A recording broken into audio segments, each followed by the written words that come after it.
Okay, great. So I'm just quickly going to go over the basics of communicating science. I think it's a good thing to just keep in mind, and there are some good tips in this presentation. No, you're good.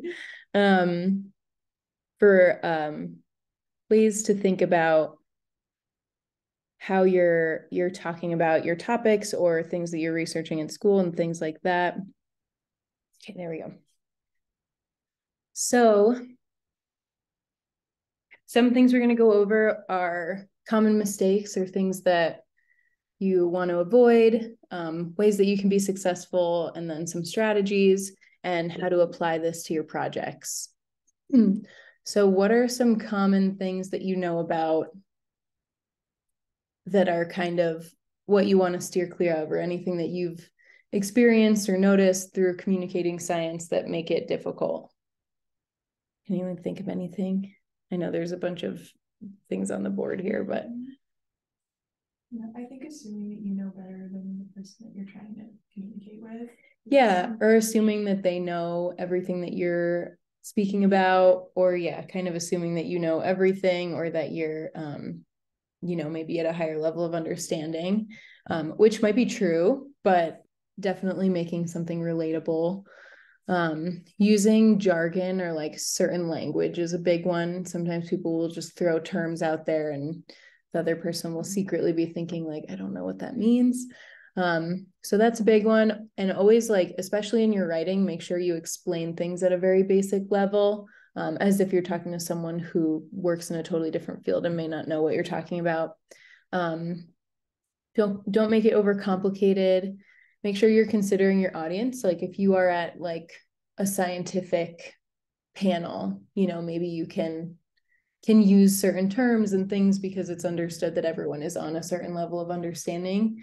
But if you're talking to like the public, you definitely want to like define certain terms or give like good context and background and stuff like that.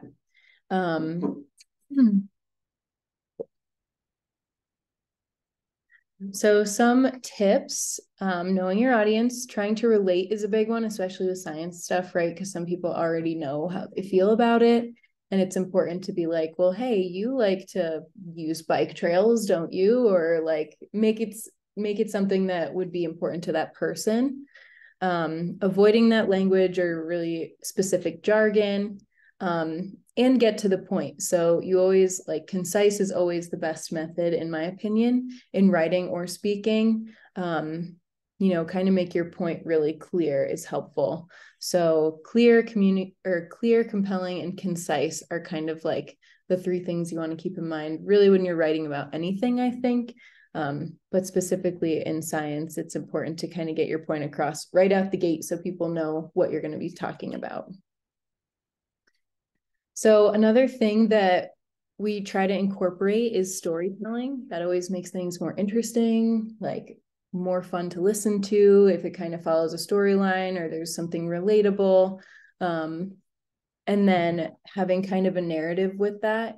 And I'm going to show, I found a video of this template. So Randy Olson, he was a scientist and then he turned like Hollywood star kind of and became a director and started making movies.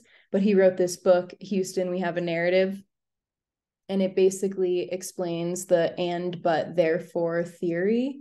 So this is kind of like a good template to use for storytelling and scientific communication. So he's a really interesting perspective because he was a scientist for many years and a professor.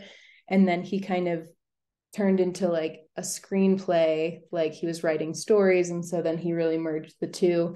And he has this really awesome TED Talk, which I think we should watch. It's only like 9 minutes or so. But I really like the way that he explains it and kind of makes it merging storytelling and science, because I think that we definitely miss that a lot when we're writing research papers and scientific articles. It definitely is not as captivating sometimes. It's more like technical and factual, which we want, but the storytelling element definitely involves a broader audience and makes it more interesting. So I'm going to play this because I think it I really enjoyed what he had to say. Storytelling is universal and powerful. But we could all use a little help from time to time in our storytelling skills. Therefore, I'm going to be offering up a few tips in this talk. And this is the first one. We call it the and, but, therefore template. I'll get to it in a few minutes, but I want to begin with a simple question, which is, how much time do you need to tell a story? Could you tell a story in just 1 minute? Could you do it in 30 seconds? Could you do it in 10 seconds? Could you tell a story in just 5 seconds? A few years ago, a website appeared called 5 Second Films, and I'm showing you one of their films right now. And as you watch it, ask yourself, does this tell a story with a beginning, middle, and end in just 5 seconds? Here we go. Oh!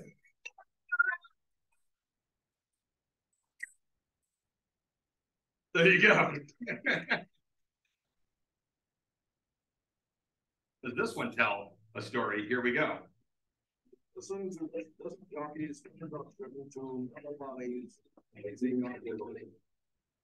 Not much. Total randomness. Now, here's where it gets interesting.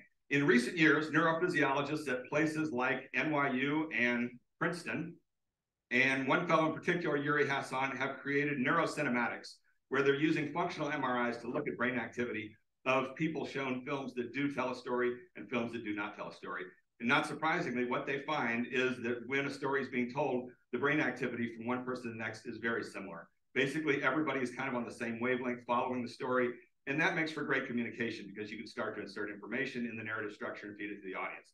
When there's no story being told there, the brain activity is very different from one person to the next. Everybody's all over the place. Communication is not very effective. So we can conclude that using storytelling narrative structure is a very effective way to communicate. And that's why we're here to talk about storytelling today. So the next question is, what's the quickest way to get into storytelling mode? And the answer to that comes not from this guy, but from this guy. Trey Parker, the co-creator of the animated series South Park. So a couple years ago, Comedy Central ran a documentary about the making of South Park. And in there, he talked about what he called his rule of replacing that he uses in his editing process. When he writes a first draft of a script, and what he does is he goes back into the script and tries to replace the word and, wherever he finds it, with either the words but or therefore. Every time he can replace an and with a but or therefore, the storytelling gets more interesting. So when I heard that, I was instantly intrigued. What a simple rule. And I began thinking about this in relation to narrative structure. So here we have a simple story told in 3 acts, beginning, middle, and end. And most stories begin with a setup, with just some pieces of information called exposition. So if I'm going to tell you a murder mystery, I will begin by taking you to a small town. I will tell you about a family there, and about the father, and about the mother, and about the children. And I will use this word and as a connector to set up all this information. Now, this is the problem that a lot of scientists run into when they try and give presentations. I know, I was a scientist. I listened to a million of these talks. They never get out of exposition mode. They never begin a story. They will tell you, here's our data, and here's a graph, and here's another graph, and here's another graph, and here's another graph, and here's our conclusions. And that's okay. It's nice and clear, but it's not as powerful as if they were to reach into story mode and put things together with a narrative structure. So how do you get into story mode? The simplest of all ways is with the word but, 3 letters. As soon as you say but, a source of tension or conflict has been established. So for example, in the murder mystery, I told you about the mother and the father and the children, but then the father is found lying dead in the backyard. Now we have a story, something has happened. Now I can lead you on a journey in pursuit of the question of who done it, basically. And eventually when we get to the answer, we can pull it all together with a synthesis word like therefore. So and, but, and therefore, fullest of all templates. Many of you may have heard this term, the elevator pitch, for years. I've found it in a lot of books and websites, but I've never seen anyone mention the actual structure of how you get to this. They always tell you it needs to be short and punchy and lively, but this is actually a template to shrink down a whole bunch of information into a single sentence. Where, for example, at the end of today, we're going to ask you to use this with a discussion group when you come back to summarize everything you talk about in one sentence. So you will say, we talked about this and this, but we realized this. Therefore, we recommend in the future people work on something like this. A simple template to get into storytelling. So let me tell you briefly about my personal story, my journey using that. Once upon a time, I was a scientist and I was a professor at the University of New Hampshire in marine biology, and I received tenure. But then I realized I was more interested in the broad communication of science to the general public. Therefore, I resigned from my tenure professorship in the mid-90s, moved to Los Angeles, went to film school at University of Southern California, got out, wrote and directed a few feature films, and eventually wrote a book pulling all this together and bringing it back to the science world as what I learned. And at the core of that whole journey, if I had to boil it down to one word of what I felt was most important, it is story or storytelling. And furthermore, in the book, I broke it down into what I call the two axes of storytelling, the vertical and the horizontal axis. So here is the vertical axis, which is the need to humanize the material in order to reach the general public. You've got to have something more than just the information in your head. You need to come down out of your head into your heart with emotion, into your gut with humor and intuition. And if you are sufficiently narratively endowed, all the way down to the sex organs with a little bit of sex appeal. And that's the challenge, is moving down this vertical axis. And then secondly is the horizontal axis, which is what I've been talking about here, narrative structure, the need to put the information together to conform with what we know pre-exists in the minds as a template for an easy way for information to be brought in. So since publishing the book, I've found two people in Hollywood to team up with in furthering this work, basically two artists, both actors. So the first of whom is Paramount, who's a very accomplished actor. He's in the movie Social Network, and you see him on Jay Leno a lot doing comic scenes. He's also a member of the Groundlings Improv Comedy Theater, and he teaches improv techniques. And improv is sort of two things. On the surface, it's a lot of fun and games, but secondarily, at a deeper level, there's a mechanistic physiological side to it, which is it's exercises that do pull you down out of your head into these lower organs, broaden your perspective, and humanize things. That's why the Groundlings get hired by a lot of big corporations to come and do these days of improv exercises with them. And then secondly, for the horizontal axis narrative structure, another actor, Dory Barton, who's actually here with me today and will be in one of the discussion groups this afternoon. And she's been in movies like Meet the Fockers and Bewitched, but also she has a background in narrative structure, and she works as a script consultant, working with screenwriters, helping them shape their screenplays into this very form, matching these templates so that they will work. So together, we work as a team now. The scientists teamed up with two artists. And so when I first heard that and but and therefore rule of thumb from Trey Parker, Dory was the first person I called up. And I asked her, have you ever heard this? And she said, no, I've never heard it put that simply. But it's actually very similar to something that's used a lot in Hollywood, which is what's called the logline maker. And this is what screenwriters use when they need to go into the studios and pitch their idea for a 2-hour movie that they've got to shrink it all the way down to just one paragraph. They're only going to get 3 or 4 minutes.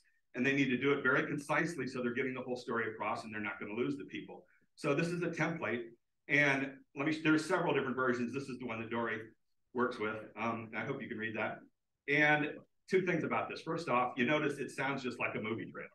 So coming from a world where a blank is blank, and after the hero commits to blank, but when blank. And that's not a coincidence. This is what's usually used for the starting point for making the movie trailers. Let's take the log line and expand it up from there. But secondly, look at what's at the core of it is 2 of those 3 words, and but, and at the bottom you see the word so, which is about the same, therefore. So you can see this is just a more elaborate version of the and, but, and therefore template. Again, it's what your brains are pre-configured to easily receive story structure as. And so it's used all the time by screenwriters. I want to use it now to finish with. This is the last bit. I want to pitch to all of you my idea for a movie and see if somebody has $10 million. I wouldn't recommend financing this idea for a movie, but here we go. So coming from a world where TED Med is an enormously influential event, a humble TED Med speaker is faced with the challenge of motivating the audience to get interested in storytelling. And after he gives a really boring opening presentation, the speaker commits to learning more about storytelling. But when he is told he can never speak at TED Med again, the speaker must learn how to convince the organizers to give him another shot in time to be ready for next year's TED Med so that he will not go down in history as an utter and complete bore. I think you know the movie I'm talking about. It's coming in the year 2025. It's called Boring Speaker Resurrection. I can only hope that none of you make a cameo appearance in it when the day comes that we see this movie. And that is a few of the simple introductory basics on the how of storytelling. Okay.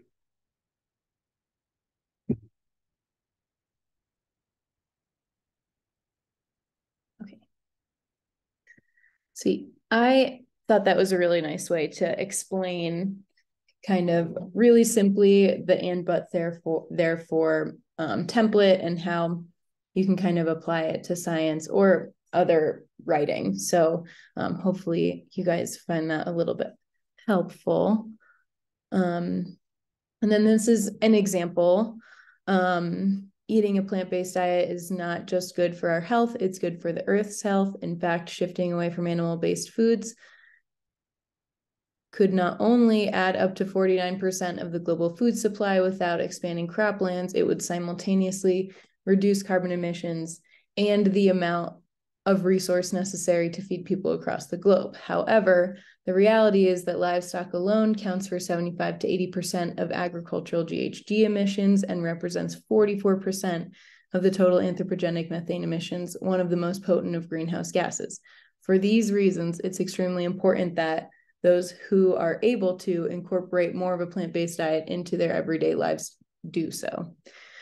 So this is just an example of something a little more scientific. I feel like the TED Talk was more, storyline based, and this is a little bit more of like expressing information. So kind of an example of how we could incorporate this into like future research papers that you write or your project report, things like that, kind of a really concise structure to getting to the point and making it interesting.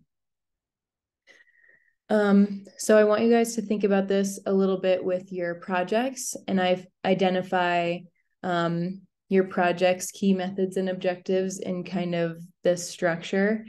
And if you can, try to think of like a couple sentences and how you could kind of put your project into this template. And we can practice that next week when you guys have your presentations about your background information. That would be a good place to kind of utilize that in maybe in your intro or something like that. So yeah.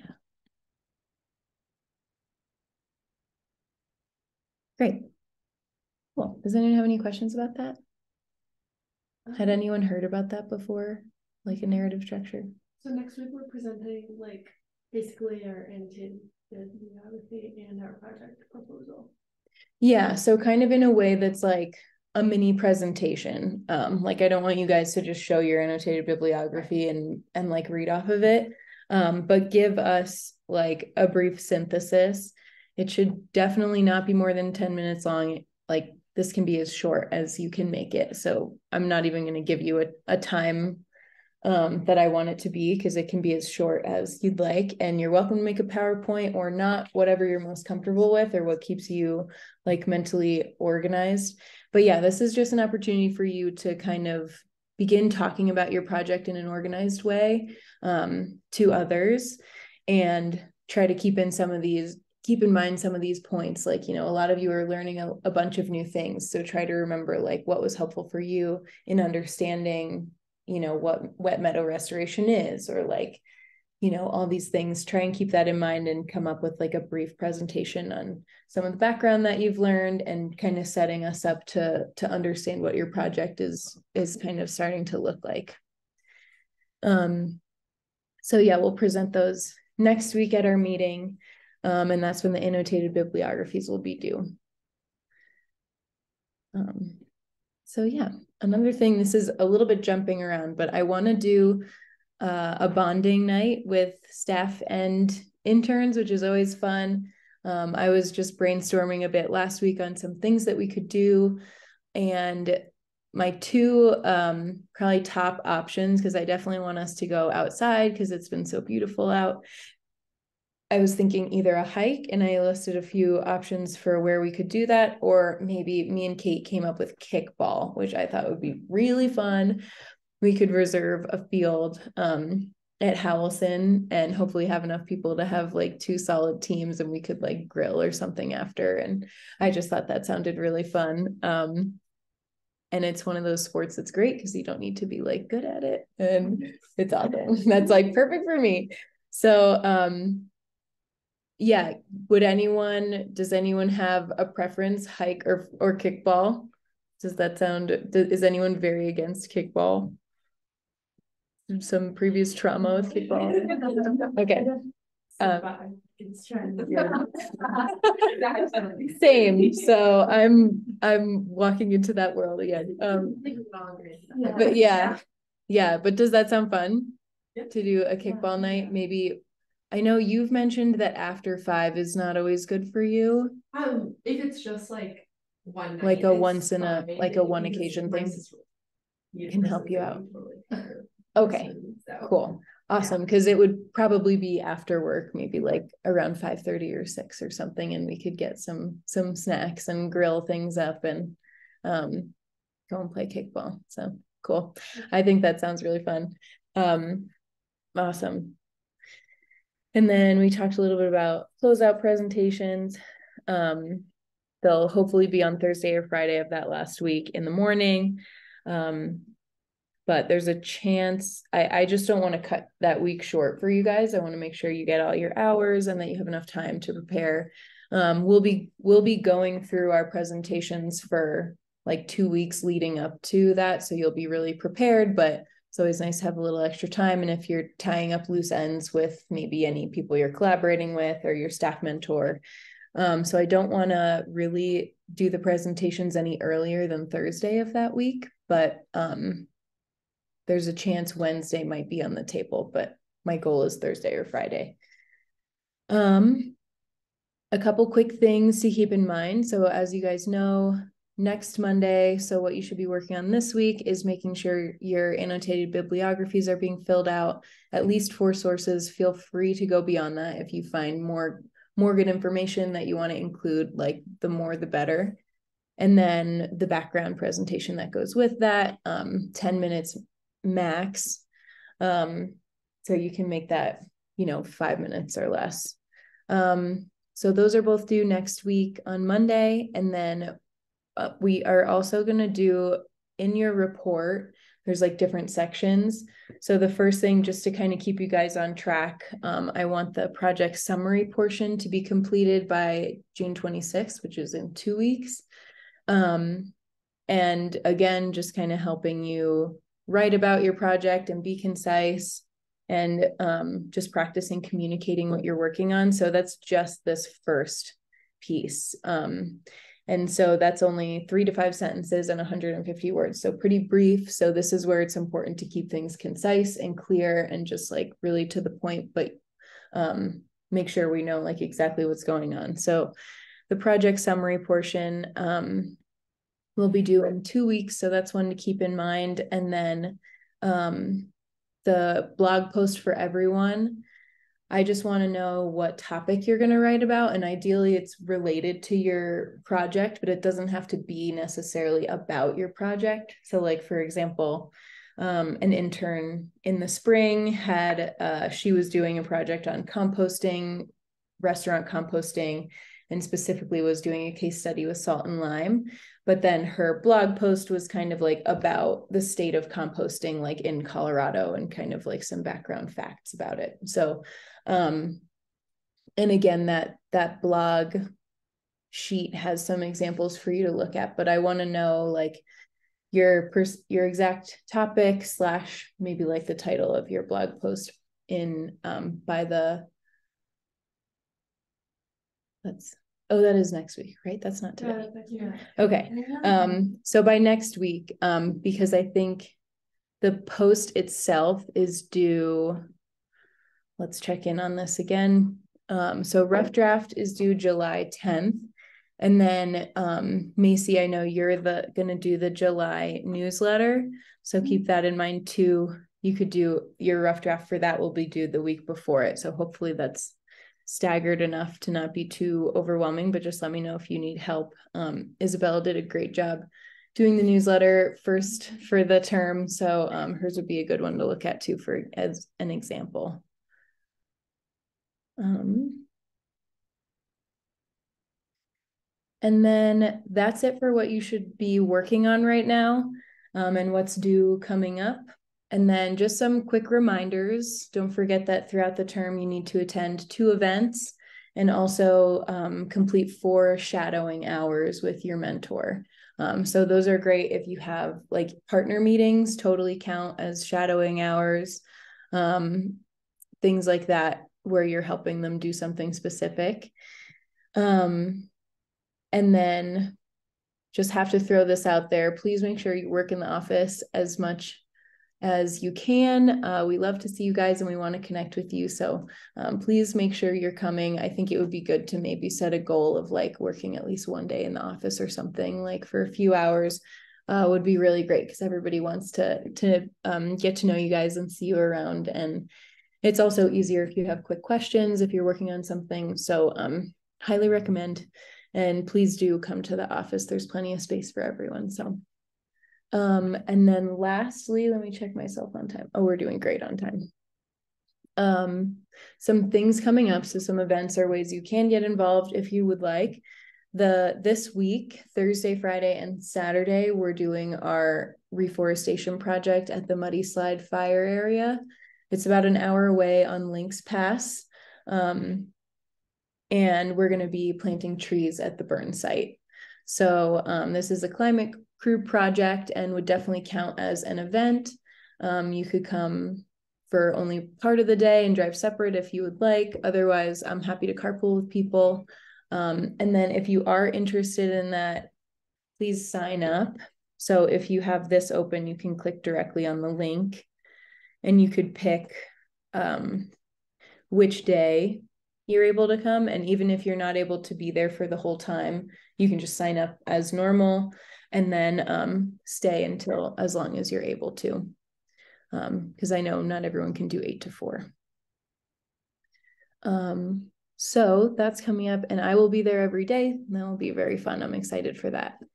Another one Isabella will tell us more about, but the Climate Action Plan Collaborative Public Open House is going to be next week. Please come.